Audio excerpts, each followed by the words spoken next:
أعوذ بالله من الشيطان الرجيم. بسم الله الرحمن الرحيم. ألم تر إلى الذين أوتوا نصيبا من الكتاب يدعون إلى كتاب الله ليحكم بينهم ثم يتولى فريق منهم وهم معرضون.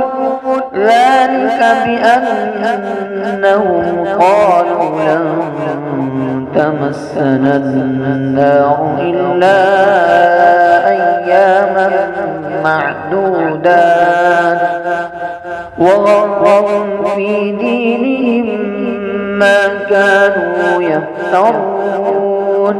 فكيف إذا جمعناهم ليوم لا ريب فيه ووفيت كل نفس ما كسبت وهم لا يظلمون.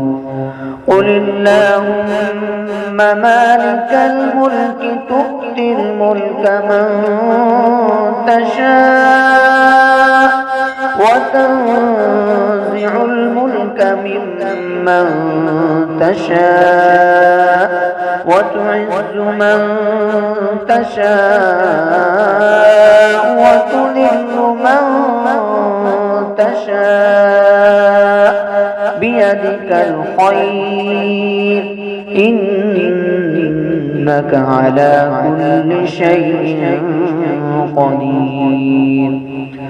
تولج الليل في النهار وتولج النهار في الليل وتخرج الحي من الميت وتخرج الميت من الحي وترزق من تشاء بغير حساب. لا يتخذ المؤمنون الكافرين أولياء من دون المؤمنين ومن يفعل ذلك فليس من الله في شيء إلا أن تتقوا منهم تقى ويحذركم الله نفسه وإلى الله المصير.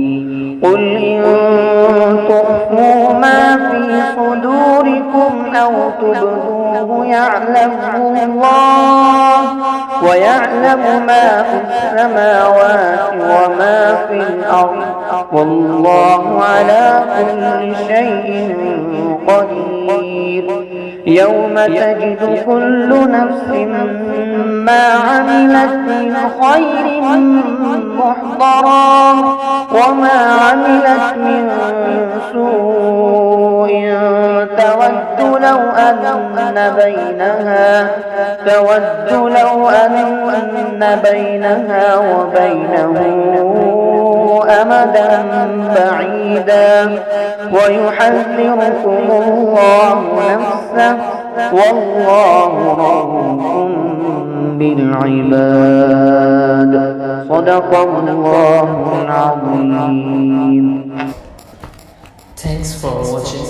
Don't forget to like, comment, share and subscribe to Al Wahid channel.